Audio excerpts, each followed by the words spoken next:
Welcome to మంచితనం news. ముందుగా headlines చూద్దాం. దళిత బైక్ మెకానిక్ కు చంద్రబాబు ఆత్మీయ భరోసా. గుంటూరు జిల్లా బోర్నేకల్లో సీఎం చంద్రబాబు పర్యటన. ఓ దళిత బైక్ మెకానిక్ తో ఆత్మీయ సంభాషణ. అక్కడికక్కడే కలెక్టర్ కు ఆదేశాలు.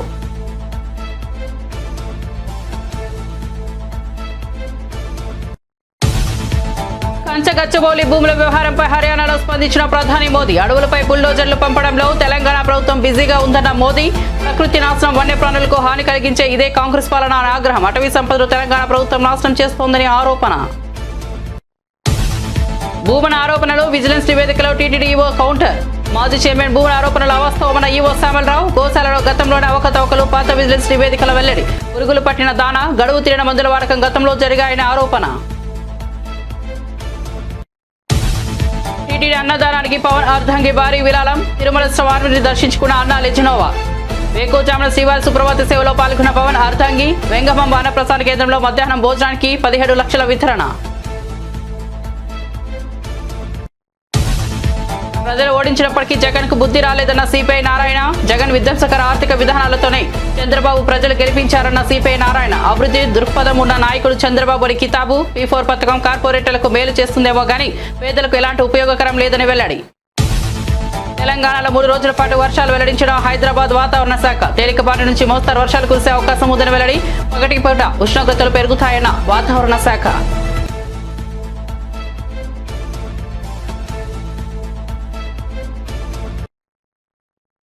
ఇక వార్త వివరాల్లోకి వెళ్తే, తెలంగాణ రాష్ట్రంలో రానున్న 3 రోజుల పాటు తేలికపాటి నుంచి మోస్తారు వర్షాలు కురిసే అవకాశం ఉందని హైదరాబాద్ వాతావరణ కేంద్రం వెల్లడించింది. రాష్ట్రంలోని కొన్ని జిల్లాల్లో అక్కడక్కడ ఈదురుగాలులతో కూడిన వర్షం కురిసే అవకాశం ఉందని పేర్కొంది. పలు జిల్లాల్లో గంటకు 30 నుంచి 40 కిలోమీటర్ల వేగంతో ఈదురుగాలులు వీస్తాయని తెలిపింది. అదే సమయంలో రానున్న 3 రోజుల పాటు పగటి ఉష్ణోగ్రతలు పెరుగుతాయని వెల్లడించింది. 2 నుంచి 3 డిగ్రీల మేర ఉష్ణోగ్రతలు పెరిగే అవకాశం ఉందని వాతావరణ శాఖ అధికారులు తెలిపారు. ప్రధానమంత్రి నరేంద్ర మోదీ హైదరాబాద్లోని కంచగచ్చబౌలి భూముల వ్యవహారంపై స్పందించారు. హర్యానాలో నిర్వహించిన సభలో ఆయన మాట్లాడుతూ అడవులపై బుల్డోజర్లు పంపడంలో తెలంగాణ ప్రభుత్వం నిమగ్నమై ఉందని విమర్శించారు. ప్రకృతి విధ్వంసం, వన్యప్రాణులకు హాని కలిగించడం కాంగ్రెస్ పాలనలో సాధారణమైన విషయమని ఆగ్రహం వ్యక్తం చేశారు. తెలంగాణ ప్రభుత్వం అటవీ సంపదను నాశనం చేస్తోందని ఆరోపించారు. ఎన్నికల సమయంలో ఇచ్చిన హామీలను విస్మరించిందని దుయ్యబట్టారు.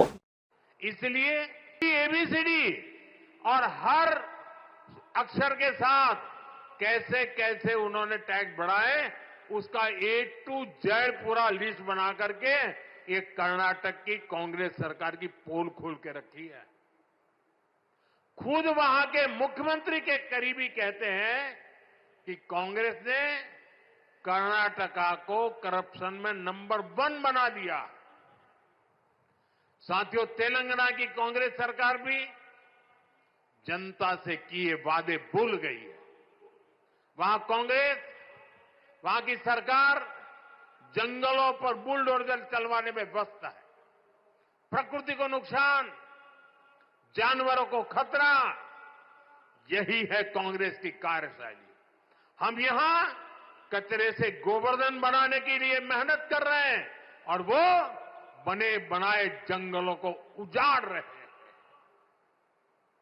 यानी सरकार चलाने के 2 मॉडल आपके सामने है. एक तरफ कांग्रेस का मॉडल है जो पूरी तरह झूठ साबित हो चुका है, जिसमें सिर्फ कश्मीर कुर्सी के बारे में सोचा जाता है. दूसरा मॉडल बीजेपी का है जो सत्य के आधार पर चल रहा है. बाबा साहब आंबेडकर ने दी हुई दिशा पर चल रहा है. संविधान की मर्यादाओं को सर आंखों पे चढ़ा के चल रहा है और सपना है. రాజ్యాంగ స్ఫూర్తికి అనుగుణంగా ప్రజాపాలన కొనసాగుతోందని మంత్రి దుగ్గిళ్ల శ్రీధర్ బాబు పేర్కొన్నారు. ప్రజల సంక్షేమం కోసం తెలంగాణలో రాజ్యాంగ స్ఫూర్తికి అనుగుణంగా ప్రజాప్రభుత్వ పాలన కొనసాగుతుందని ఐటీ శాఖ మంత్రి దుగ్గిళ్ల శ్రీధర్ బాబు తెలిపారు. ప్రజల ఆకాంక్షలకు తగ్గట్లుగానే పాలన జరగాలని, ప్రజాస్వామ్యం బలపడే విధంగా ప్రతి నిర్ణయము ఉండాలన్నారు. రాష్ట్ర ప్రజలకు సమానత్వం, స్వేచ్ఛ, సామాజిక న్యాయం లభించేలా పాలన కొనసాగుతుందని మంత్రి పేర్కొన్నారు. రాజ్యాంగ పట్ల కట్టుబాటుతో ప్రజాస్వామ్య పరిపాలనకు తెలంగాణ ప్రభుత్వం అధిక ప్రాధాన్యం ఇస్తోందని స్పష్టం చేశారు. భారతరత్న బాబాసాహెబ్ అంబేద్కర్ గారి జయంతి, ఈ జయంతి సందర్భంలో వేలాది మందిని ఇక్కడికి పిలిచి ఒక సందేశాన్ని ఇవ్వాలని ప్రేమ్ సాగర్ రావు గారు ఓ గొప్ప ప్రయత్న భాగంలో డాక్టర్ బాబాసాహెబ్ అంబేద్కర్ గారి ఆశయాలని, వారి ఆలోచనలని, వారు చూపెట్టిన బాటలో నడపాలని ఈ నియోజకవర్గానికి సంబంధించిన కాంగ్రెస్ పార్టీ కార్యకర్తని, నాయకుడిని సమానోయత్తం చేయాలని ఒక ఆలోచన దృక్పథంతో వేలాది మందికి తెరలి రావడం జరిగింది. దాదాపు నెల రోజుల నుంచి ఈ జై బాపు, జై భీమ్, ఈ జై సంవిధాన్, మన రాజ్యాంగం, ఈ కార్యక్రమ భాగంలో ప్రతి ఒక్కరు ప్రతి గ్రామంలో ఇంటింటికి పోయి ఈరోజు మన రాహుల్ గాంధీ గారు, మన అధ్యక్షులు మల్లికార్జున్ ఖార్గే గారు, సోనియా గాంధీ గారి నేతృత్వంలో రాజ్యాంగానికి సంబంధించిన అనేక అంశాలు, బాపూజీ చెప్పిన అనేక అంశాలని ప్రతి ఇంటిలో మనం చెప్పి తీరాలే. ఈరోజు రాజ్యాంగాన్ని బలహీనపరిచే విధంగా చేస్తా ఉన్న ప్రయత్నాలను అడ్డుకోవాలి. ఒక ప్రక్కన బీజేపీ నాయకత్వం, బీజేపీలో ఉన్న మరి హోంమంత్రిగా ఉన్న పెద్దలు రాజ్యాంగం విషయంలో, అంబేద్కర్ గారి విషయంలో ఏ విధంగా మాట్లాడటం జరిగింది, చులకనగా మాట్లాడటం జరిగింది, బలహీనపరిచే కార్యక్రమం జరుగుతా ఉన్న సందర్భంలో ఒక జాతీయ పార్టీగా, స్వాతంత్ర ఉద్యమంలో పాల్గొన్న పార్టీగా, బాపూజీ గారు ఇచ్చిన ఆదేశాలను నడిచిన పార్టీగా, రాజ్యాంగ రూపకల్పైన అంబేద్కర్ గారిని ఆనాడు కాంగ్రెస్ పార్టీ ప్రభుత్వ హయాంలో రాజ్యాంగాన్ని నిర్మాణం చేయాలని ఒక మేధావి మరి డాక్టర్ బాబాసాహెబ్ అంబేద్కర్ గారి అధ్యక్షన చేసిన కార్యక్రమాలు ఎక్కడ కూడా ప్రపంచంలో మన భారతదేశం పట్టం ఉన్నంత వరకు ఈ ప్రపంచ దేశాల్లో అగ్రగామిగా ముందుకు పోవాలని చేస్తా ఉన్న సందర్భంలో మరి వీరు బాపూజీ గాని, అంబేద్కర్ గారు గాని వారి ఆలోచన విధానాన్ని ఇంకా పెద్ద ఎత్తున ముందుకు తీసుకెళ్లాలనే ఆలోచన చేస్తూ రాష్ట్ర ప్రభుత్వం తరఫున గౌరవ ముఖ్యమంత్రి రేవంత్ రెడ్డి గారు గాని, గౌరవనీయులు deputy chief minister Bhatti Vikramarka గారు కానీ ఈ రోజు మనం అందరం చూస్తా ఉన్నాం.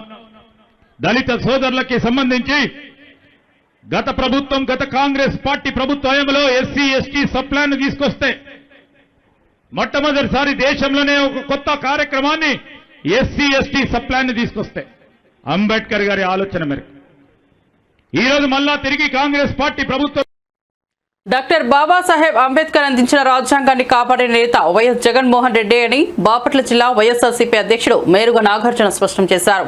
ప్రతి ఒక్కరూ సమానంగా ఉండాలన్న అంబేద్కర్ ఆలోచనలకు తగ్గ పాలనను జగన్ అమలు చేశారని అన్నారు. కాగా అంబేద్కర్ స్మృతివనాన్ని పీపీపీకి అప్పగించాలన్న కుట్రను కూటమి ప్రభుత్వం చేస్తోందని మండిపడ్డారు. అంబేద్కర్ పేరుతో వ్యాపారం చేయాలనుకోవడం దారుణమని, అలాంటి చర్యలకు సీఎం చంద్రబాబు ప్రయత్నిస్తే ఉద్యమాలతో అడ్డుకుంటామని హెచ్చరించారు.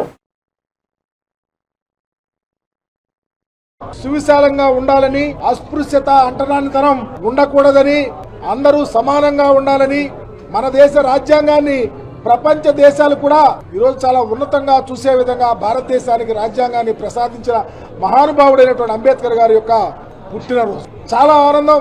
ప్రపంచ వ్యాపితంగా ఉన్నటువంటి అంబేద్కర్ ఆలోచన పరులు, మేధావులు, విజ్ఞులు అందరూ ఈరోజు అంబేద్కర్ గారి జన్మదినాన్ని పురస్కరించుకుని అనేక వేడుకలు చేసుకుంటా ఉన్న తరుణం. పర్టికులర్ గా ఆంధ్రప్రదేశ్ లో బాబాసాహెబ్ ఆలోచన విధానం విరాజిల్లాలని, అంబేద్కర్ గారి యొక్క ఆలోచన ఈ దేశానికే శరణ్యమని ఆలోచించినటువంటి రాజకీయ నాయకులను చాలా మంది చూశాం. వారందరిలో అతి ముఖ్యమైనటువంటి వ్యక్తి, రాజ్యాంగ విలువలను కాపాడిన వ్యక్తి, అంబేద్కర్ ఆలోచన విధానంలో పరిపాలన చేసిన వ్యక్తి మాజీ ముఖ్యమంత్రి వర్యులు జగన్మోహన్ రెడ్డి గారు. జగన్మోహన్ రెడ్డి గారి పరిపాలన అంబేద్కర్ ఆలోచన విధానానికి ముడిపడి ఉంది అని చెప్పడానికి గర్విస్తా ఉన్నాం.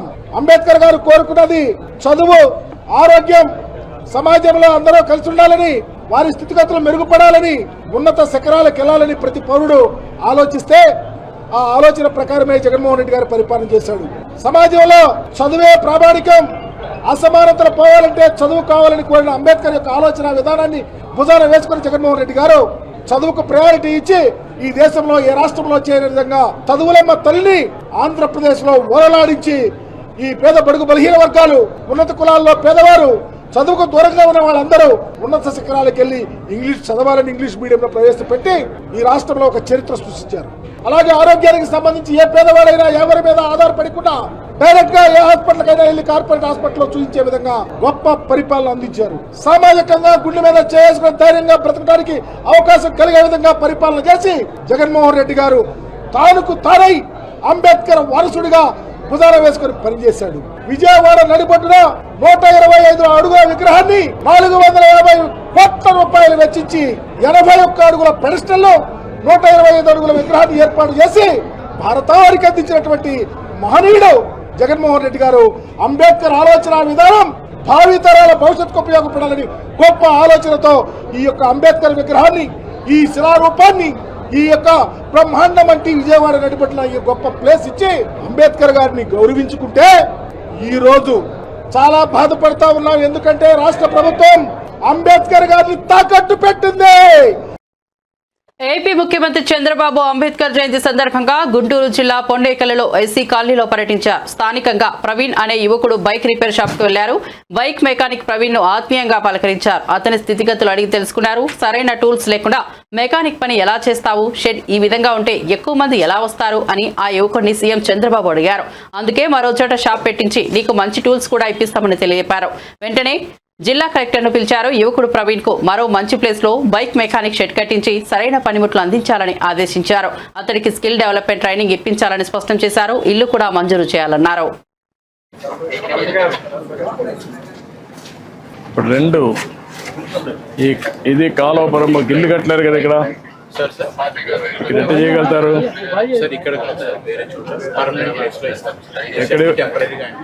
ఎక్కడ ఇవ్వగలుగుతారు? అంటే ఐడియల్ ప్లేస్ ఉందా? ఒక మంచి ప్లేస్ ఐడెంటిఫై చేసి అక్కడ షెడ్ కట్టి నీకు ఎక్విప్మెంట్ ఎంత ఇస్తే అక్కడ పెట్టుకుంటాను. చేయగలుగుతాను. ఓకే, కాబట్టి నువ్వు అన్ని పెట్టేసి అతని ట్రైనింగ్ ఇచ్చి స్కిల్ డెవలప్మెంట్ చేసి అక్కడనే కావాలంటే కార్పెంటర్ రెండు పక్క పక్కన పెట్టుకోవచ్చు. మొబైల్ పెడతారా?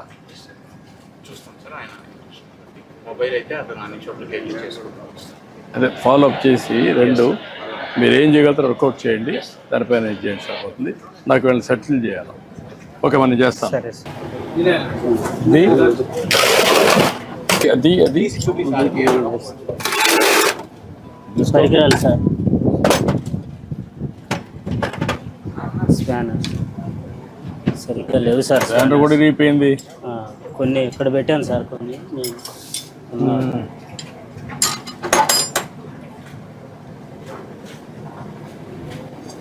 సాయంత్రానికి చేసి పంపించేయాలి. అంటే ఇక్కడ ఉండదు కదా వెహికల్. అవును సార్, అంతే సార్. సాయంత్రానికి పంపించేయాలి. పంపించేసి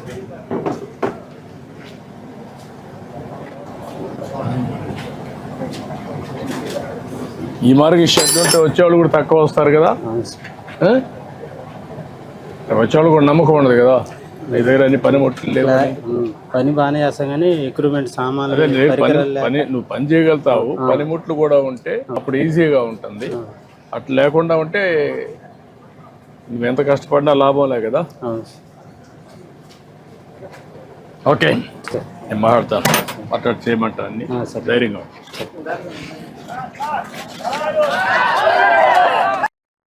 తెలంగాణ రాష్ట్ర ప్రభుత్వం సామాజిక న్యాయం సాధనకు పూర్తిగా కట్టుబడి ఉన్నదని పౌర సరఫరాల శాఖ మంత్రి ఉత్తమ్ కుమార్ రెడ్డి అన్నారు. ఈ దిశగా కాంగ్రెస్ ప్రభుత్వం చేపడుతున్న సంక్షేమాభివృద్ధి కార్యక్రమాలే అందుకు నిదర్శనమని పేర్కొన్నారు. ప్రతి వర్గానికి సమానంగా న్యాయం జరిగేలా చర్యలు తీసుకుంటున్నామని తెలిపారు. కాంగ్రెస్ పార్టీ ఆవిర్భావం నుంచి సామాజిక న్యాయం సాధనే లక్ష్యంగా పలు కీలక నిర్ణయాలు తీసుకున్న విషయాన్ని గుర్తు చేశారు. సమానత్వం, సమదూర పాలనకు కాంగ్రెస్ తపన పడుతోందని మంత్రి స్పష్టం చేశారు. అనేదానికి మేము పొలిటికల్ ఎగ్జిక్యూటివ్ కంటే ఒక న్యాయ వ్యవస్థకి ఈ పని అప్పచెప్పాలనే ఉద్దేశంతో మా రికమెండేషన్ మేరకు రాష్ట్ర కేబినెట్ గౌరవనీయులు పెద్దలు అపారమైన న్యాయ వ్యవస్థలో జిల్లా జడ్జి నుంచి హైకోర్టు జడ్జి వరకు అపారమైన అనుభవం ఉన్న సామాజిక న్యాయం స్ఫూర్తున్న జస్టిస్ షమీమ్ అఖ్తర్ గారిని 1 మ్యాన్ జ్యుడిషియల్ కమిషన్ గా ప్రభుత్వం నియమించింది. వారు చాలా సీరియస్ గా, సిన్సియర్ గా, కమిటెడ్ గా అతి తక్కువ సమయంలో వారి అమూల్యమైన సమయం కేటాయించి వారు సుమారు 8,000 పై చిలుకు రిప్రజెంటేషన్స్ తీసుకొని అవన్నీ స్టడీ చేసి, అదేవిధంగా ప్రభుత్వం నుంచి వారికి కావాల్సిన డేటా, అంటే ఇప్పటి వరకు ఎస్సీస్ లో, ఎస్సీ సబ్ క్యాస్ట్ లో, పబ్లిక్ ఎంప్లాయ్మెంట్ లో ఏం ఫిగర్స్ ఉన్నాయి, ఎడ్యుకేషన్ లో ఏం ఫిగర్స్ ఉన్నాయి, అదేవిధంగా ఇప్పటి వరకు ఎవరు లబ్ధి పొందుతున్నారు, మొత్తం మరి ఒక వాల్యూమినస్ డేటా వారికి అప్పచెప్తే అది వారు పూర్తిగా పరిశీలించి 3 కేటగిరీస్ గా విభజించాలని వారు రికమెండ్ చేశారు. గ్రూప్ 1 కింద కొన్ని ఉపకులాలు, గ్రూప్ 2 కింద కొన్ని ఉపకులాలు, గ్రూప్ 3 కింద కొన్ని ఉపకులాలు. ఏ గ్రూప్ కి ఈ 15% లో ఎంత ఇవ్వాలని కూడా వారి నిర్ణయం మేరకు ఇవ్వడం జరిగింది. గ్రూప్ 1 కి 1%, గ్రూప్ 2 కి 9%, గ్రూప్ 3 కి 5% అని పూర్తిగా వారి రికమెండేషన్ మేరకు మరి మా కేబినెట్ సబ్ కమిటీ కేబినెట్ కి మరి రికమెండ్ చేయడం జరిగింది. కేబినెట్ దాన్ని ఆమోదించింది. దాని ద్వారా శాసనసభలో మేము ఒక చట్టం తీసుకొచ్చి ప్రవేశించినాం. శాసనసభలో ఆ చట్టం పాస్ అయింది. రాష్ట్రంలో రెడ్ బుక్ రాజ్యాంగాన్ని అమలు చేస్తూ ప్రజాస్వామ్యాన్ని అవగాహన పరిచేలా కూటమి ప్రభుత్వం వ్యవహరిస్తోందని వైఎస్ఆర్సీపీ ప్రధాన కార్యదర్శి గడికోట శ్రీకాంత్ రెడ్డి తీవ్రంగా ధ్వజమెత్తారు. జగన్ పై గతంలో దాడి చేసిన వ్యక్తి ఇంటికి మాజీ డీజీ ఏబీ వెంకటేశ్వర్లరావు వెళ్లడం దేనికి సంకేతమని ప్రశ్నించారు. ఇది కేవలం సానుభూతి ప్రదర్శన కాదు, రాజకీయాల కుట్ర భాగమేనన్నారు. జగన్ భద్రతలో సరిగా వ్యవహరించుకోవడం వెనుక కుట్రలే ఉన్నాయని ఆరోపించారు. ఆయన్ని లేకుండా చేయాలనే దుష్ప్రయత్నాలు పక్కా ప్రణాళికతో జరుగుతున్నాయంటే ప్రజాస్వామ్యానికి ఇదే ప్రమాద గంటిక అని హెచ్చరించారు. అవమానపరిచే రీతిలో ఈరోజు ప్రభుత్వాలు తన పాలన కొనసాగిస్తున్నాయి. ఒక వ్యక్తి విశాఖపట్నం ఎయిర్పోర్ట్లో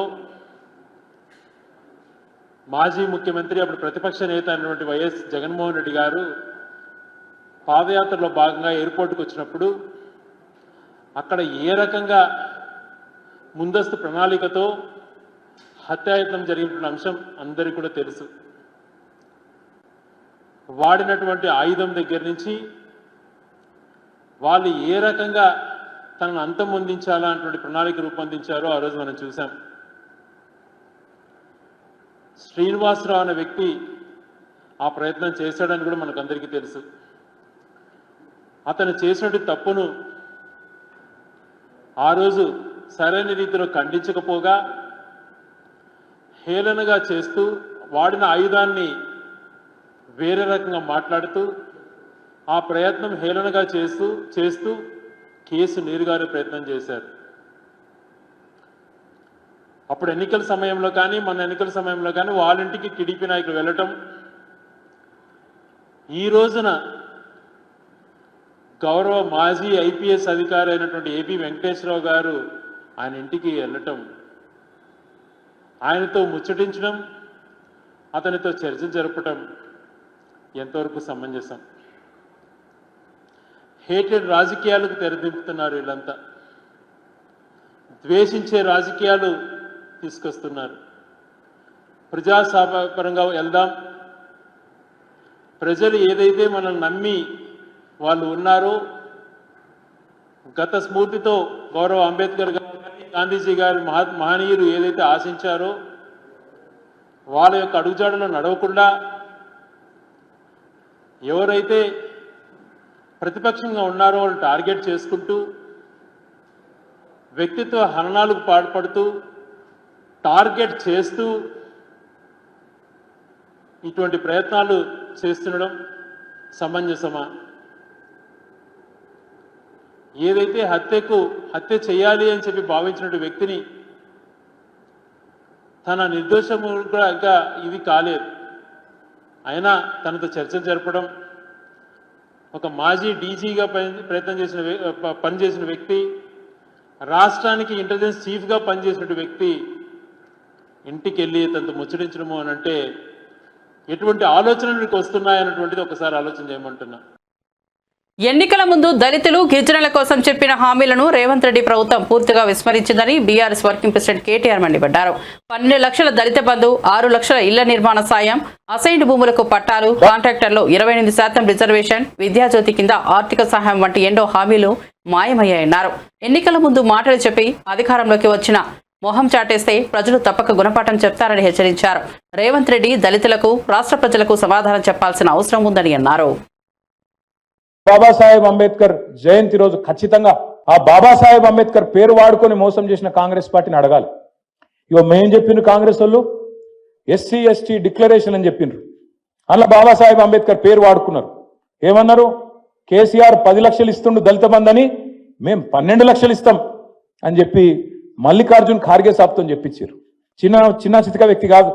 all India Congress committee president, భారత జాతీయ కాంగ్రెస్ అధ్యక్షుడు మల్లికార్జున్ ఖార్గే సాబు చేవెళ్ళకొచ్చి ఎస్సీ ఎస్టీ డిక్లరేషన్ రిలీజ్ చేసి 12 లక్షలు ఇస్తామని చెప్పిండు. నేను అడుగుతున్నా రేవంత్ రెడ్డి గారిని, 2 బడ్జెట్లు పెట్టినావు అంటే 40% టైం అడిచిపోయింది. ఇంకెప్పుడు పెడతావు అంబేద్కర్ అభయ హస్తం? ఎప్పుడు ఇస్తావు 12 లక్షలు? 12 లక్షలు కాదు కదా, నాకైతే తెలుసు, మీకు కూడా తెలుసు, రాష్ట్రంలో దళితులందరికీ అర్థమైపోయింది. 12 రూపాయలు కూడా ఏడు వీడు వచ్చి దొంగ. ఇంకొక మాట, 6 లక్షలు ఇస్తా అని చెప్పిండు. 5 లక్షలు కాదు, డబుల్ బెడ్రూము 6 లక్షలు ఇస్తా నేను, మిగతా వాళ్ళకి 5 లక్షలు ఇస్తా, ఎస్సీ ఎస్టీలకు 6 లక్షలు ఇస్తా అని చెప్పిండు. మరి నేను అడుగుతున్నా ఇవాళ డాక్టర్ బాబాసాహెబ్ జయంతి సందర్భంగా, ఏమైంది నీ 6 లక్షల మాట? ఎక్కడ పోయింది? ఖార్గే గారు ఎక్కడున్నారు? రాహుల్ గాంధీ ఎక్కడున్నాడు? మీరు చెప్పిన కథలేమాయే ఎస్సీ ఎస్టీ డిక్లరేషన్ ఇంకా చాలా చెప్పిర్రు. నేను 2 అడుగుతున్నా. ఏమన్నారు ఆ రోజు? అసైన్డ్ భూముల పునరుద్ధరణ, సమాన హక్కులు, పట్టాలు ఇస్తామన్నారు అసైన్డ్ భూములకు. మరి ఇలా భూభారతో భూహారతో మొదలు పెట్టిరు. ఇస్తావా? అసైన్డ్ భూములకు నువ్వు చెప్పినట్టు పట్టాలు ఇస్తావా లేదా చెప్పాలి రేవంత్ రెడ్డి అని నేను డిమాండ్ చేస్తా ఉన్నా. అట్లాగే మీరు చెప్పినారు ప్రత్యేక రిజర్వేషన్లు కల్పిస్తామని చెప్పారు. అట్లాగే కాంట్రాక్టులలో కూడా బ్రహ్మాండంగా మరి జనాభా దామాషా ప్రకారం దళితులకు, గిరిజనులకు 18%, అదేవిధంగా 10%, 28% ప్రభుత్వ కాంట్రాక్టులలో కూడా మీకు వాటా కల్పిస్తామని చెప్పిండ్రు. బీసీలకు 42% అన్నారు, ఎస్సీ ఎస్టీలకు 28% వాటా కల్పిస్తామని చెప్పిండ్రు. నేను అడుగుతున్నా ముఖ్యమంత్రి గారిని, కాంగ్రెస్ ప్రభుత్వాన్ని, మీ చేతులలో లేనియేమో ఢిల్లీ దాకా పోయి ఏందో చెప్పినట్టు యాక్టింగ్ చేస్తారు. మరి ఇవన్నీ నీ చేతుల్లోనే ఉన్నాయి కదా. 18% ఇచ్చేది, 10% ఇచ్చేది, 42% ఇచ్చేది బీసీలకు, ఇవన్నీ నీ చేతుల్లో పెట్టుకొని అవి ఎందుకు చేయవు? మరి చెప్తివి కదా, నువ్వే చెప్తివి, మేము అడుగుతలేము. తిరుమల తిరుపతి దేవస్థానంలో గత ప్రభుత్వ పాలనలో పలు విభాగాల్లో భారీ ఎత్తున అవకతవకలు, తీవ్రమైన నిర్లక్ష్యం చోటు చేసుకున్నాయని టీటీడీ కార్యనిర్వహణాధికారి జె శ్యామలరావు సంచలన ఆరోపణలు చేశారు. తిరుమలలో ఏర్పాటు చేసిన మీడియా సమావేశంలో ఆయన మాట్లాడుతూ గత 5 ఏళ్లలో జరిగిన అక్రమాలపై, ముఖ్యంగా గోశాల నిర్వహణ, ఐటీ విభాగం కొనుగోలులో జరిగిన అక్రమాలపై పలు కీలక విషయాలను ఆధారాలతో సహా వెల్లడించారు. ముఖ్యమంత్రి చంద్రబాబు ఆదేశాల మేరకు టీటీడీలో వ్యవస్థల ప్రక్షాళనకు చర్యలు చేపట్టినట్లు తెలిపారు. టీటీడీ గోశాల నిర్వహణపై మాజీ చైర్మన్ భూమన కరుణాకర్ రెడ్డి ఇటీవల చేసిన ఆరోపణలను ఈవో శ్యామలరావు తీవ్రంగా ఖండించారు. ఆ ఆరోపణలు అవాస్తవమని, హిందువుల మనోభావాలను టీటీడీ సిబ్బంది ఆత్మస్థైర్యాన్ని దెబ్బతీసేలా ఉన్నాయని పేర్కొన్నారు. గోశాలలో చోటు చేసుకున్న తీవ్ర నిర్లక్ష్యం, అవకతవకలు తమ హయాంలో జరిగినవి కావని, 2021 మార్చి నుంచి 2024 మార్చి మధ్య కాలంలో గత ప్రభుత్వం హయాంలోనే జరిగాయని స్పష్టం చేశారు. చివరికి ఏమైందో తెలియదు కానీ ఆ షార్ట్ లిస్ట్ చేసిన 2వ అతను కూడా ఇంటర్వ్యూకి రాలేదు. ఫైనల్గా ఒక అతన్ని పిలిచి అతన్నే రికమెండ్ చేసి అధికారుల స్థాయిలో దాన్ని పక్కన పెడితే బోర్డు స్థాయిలో దాన్ని తీసుకెళ్లి అప్రూవ్ చేసి ఇప్పటికి కూడా ఆ నోటిఫికేషన్ క్యాన్సిలేషన్లోనే ఉంది. ఏ పోస్ట్ ద్వారా, ఏ నోటిఫికేషన్ ద్వారా general manager, chief engineer rank. ఎందుకంటే ఐటీ వ్యవస్థ అనేది చాలా ముఖ్యమైనది టీటీడీకి. ఎందుకంటే అన్ని ఆపరేషన్స్ అన్నీ కూడా బుకింగ్ దగ్గర నుంచి అకామిడేషన్, టికెట్, సేవలు అన్నీ కూడా టీటీడీలో ఐటీ వ్యవస్థ ద్వారానే జరుగుతాయి. అదొకటే కాదు, ఐటీ వ్యవస్థ ద్వారా, ఈఆర్పి సిస్టమ్ ద్వారా అన్ని ఆపరేషన్స్ ఇంటర్నల్, మీరు చేసేది పిలిగ్రిమ్స్ గురించి చెప్తున్నా, భక్తుల గురించే కాదు, ఇంటర్నల్గా చేసేవి కూడా అవన్నీ కూడా ఐటీ వ్యవస్థ ద్వారా ఉంటాయి. ఇది ఎంతో కీలకమైంది. అలాంటిది ఒక క్వాలిఫికేషన్ లేని అతన్ని తీసుకొచ్చి పెట్టడం జరిగింది. అతన్ని తీసేయడానికి అన్ని రకాల చర్యలు కూడా జరుగుతున్నాయి, డిసిప్లినరీ యాక్షన్లు జరుగుతున్నాయి. దీనివల్ల ఏమైందంటే వచ్చి చూస్తే బ్రోకర్లు ఏ విధంగా ఉన్నారంటే ఒక బ్రోకరు 50 సార్లు ఒక సేవ బుక్ చేసుకున్నాడు లైఫ్ లాంగ్. ఒక సేవ దొరకడం అంటే చాలా లక్ కింద, అదృష్టం కింద భావిస్తాం. స్వామివారి సేవ ఒక్కసారి జీవితంలో ఒకసారి దొరకాలంటే ఎంతో కష్టపడాలి. అలాంటిది ఒక బ్రోకరు 50 సార్లు బుక్ చేసుకున్నాడంటే దాంట్లో ఐటీ శాఖలో ఐటీ విభాగంలో ఎన్ని ఇది ఉన్నాయో చెప్పొచ్చు. ఇది ఒకటే ఒక ఎగ్జాంపుల్ నేను చెప్తున్నా. అలాగే వసతికి సంబంధించిన 200 సార్లు బుక్ చేసుకున్న వాళ్ళు, ఎస్ఈడి టికెట్లు 500 సార్లు బుక్ చేసుకున్న వాళ్ళు, అలాగే వివిధ రకాలుగా ఐటీ శాఖని ఒక విధంగా చెప్పాలంటే ఐటీ మన సిస్టమ్ అంతా కూడా బ్రోకర్ల హెవెన్. వచ్చిన తర్వాత ప్రక్షాళన చేసి 30,000 మంది బ్రోకర్లని బ్లాక్ చేయడం జరిగింది. చాలా మంది మీద, అందరు 30,000 మంది మీద మనం యాక్షన్ తీసుకోలేము కాబట్టి చాలా మంది మీద విజిలెన్స్ విభాగం నుంచి, పోలీస్ విభాగం నుంచి వారు క్రిమినల్ చర్యలు కూడా తీసుకోవడం జరిగింది. ఇది ఎందుకు జరిగింది?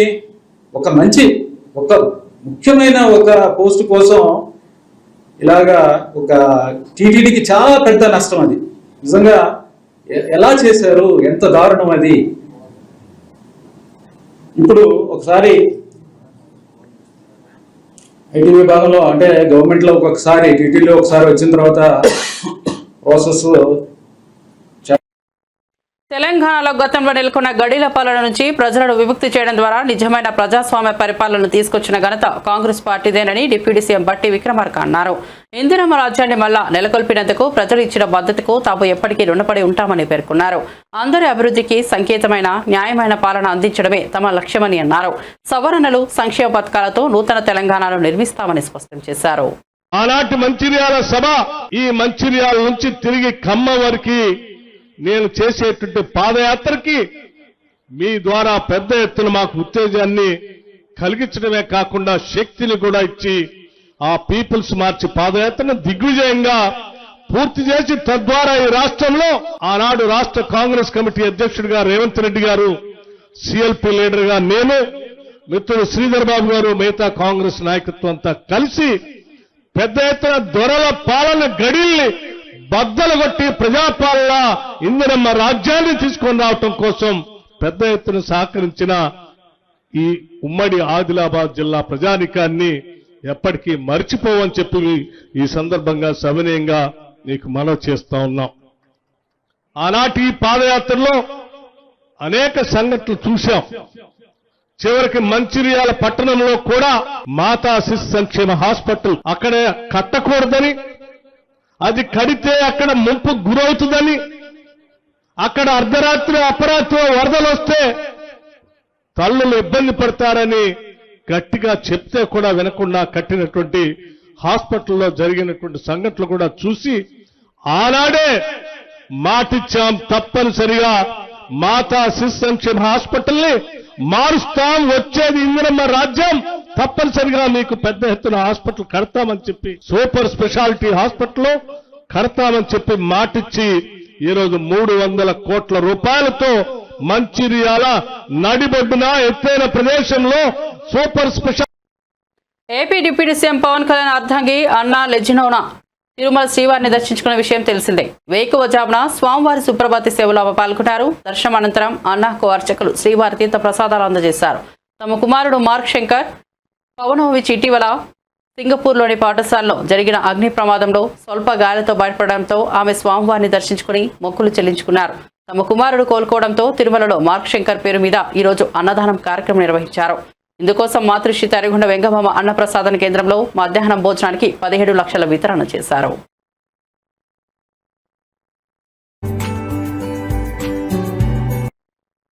ప్రజలు ఓడించిన జగన్మోహన్ రెడ్డికి బుద్ధి రాలేదని సిపిఐ జాతీయ కార్యదర్శి నారాయణ అన్నారు. గుంటూరు జిల్లా మంగళగిరి మండలంలోని కాకానిలో ఆయన పర్యటించారు. సిపిఐ జన సేవాదళ శిక్షణా తరగతుల శిబిరాన్ని సందర్శించారు. అనంతరం మీడియాతో మాట్లాడిన గత జగన్ ప్రభుత్వం అనాలోచిత నిర్ణయాలతో ఆర్థిక విధ్వంసం, వికృత చర్యలకు పాల్పడుతుండటంతో రాష్ట్రంలో లక్షలాదిగా నిర్మించిన గృహాలు నిరుపయోగంగా మారి వ్యాపారులు, వినియోగదారులు తీవ్రంగా నష్టపోయారన్నారు.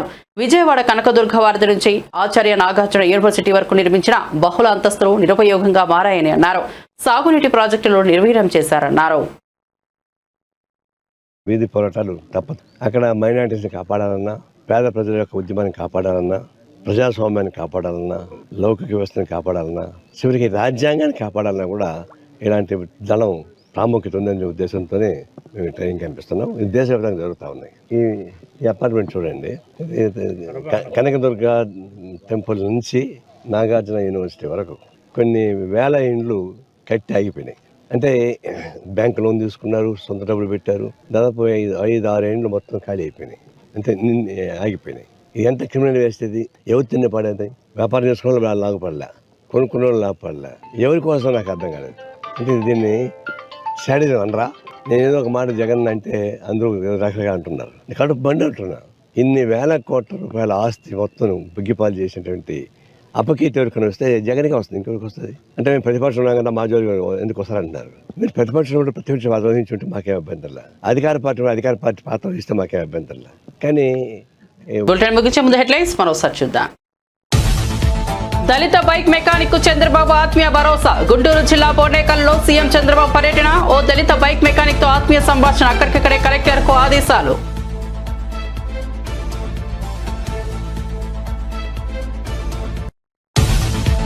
కంచగచ్చబౌలి భూముల వ్యవహారంపై హర్యానాలో స్పందించిన ప్రధాని మోదీ. అడవులపై బుల్డోజర్లు పంపడంలో తెలంగాణ ప్రభుత్వం బిజీగా ఉందన్న మోదీ. ప్రకృతి నాశనం, వన్యప్రాణులకు హాని కలిగించే ఇదే కాంగ్రెస్ పాలన అని ఆగ్రహం. అటవీ సంపదను తెలంగాణ ప్రభుత్వం నాశనం చేస్తోందని ఆరోపణ. భూమన ఆరోపణలు విజిలెన్స్ నివేదికలో టీటీడీ ఈవో కౌంటర్. మాజీ చైర్మన్ భూమన ఆరోపణలు అవాస్తవమన్న ఈవో శ్యామలరావు. గోశాలలో గతంలోని అవకతవకలు పాత విజిలెన్స్ నివేదికల వెల్లడి. పురుగులు పట్టిన దానా, గడువు తీరిన మందుల వాడకం గతంలో జరిగాయని ఆరోపణ. టీటీడీ అన్నదానానికి పవన్ అర్ధంగి భారీ విరాళం. తిరుమల స్వామిని దర్శించుకున్న అన్నా లెజినోవా. వేకోజామున శ్రీవారి సుప్రభాత సేవలో పాల్గొన్న పవన్ అర్ధంగి. వెంగమాంబ అన్నప్రసాద కేంద్రంలో మధ్యాహ్నం భోజనానికి 17 లక్షల వితరణ. ప్రజలు ఓడించినప్పటికీ జగన్ కు బుద్ధి రాలేదన్న సిపిఐ నారాయణ. జగన్ విధ్వంసకర ఆర్థిక విధానాలతోనే చంద్రబాబు ప్రజలు గెలిపించారన్న సిపిఐ నారాయణ. అభివృద్ధి దృక్పథం ఉన్న నాయకుడు చంద్రబాబు అని కితాబు. P4 పథకం కార్పొరేటర్లకు మేలు చేస్తుందేమో గానీ పేదలకు ఎలాంటి ఉపయోగకరం లేదని వెల్లడి. తెలంగాణలో 3 రోజుల పాటు వర్షాలు వెల్లడించిన హైదరాబాద్ వాతావరణ శాఖ. తేలికపాటి నుంచి మోస్తరు వర్షాలు కురిసే అవకాశం ఉందని వెల్లడి. పగటి పూట ఉష్ణోగ్రతలు పెరుగుతాయన్న వాతావరణ శాఖ.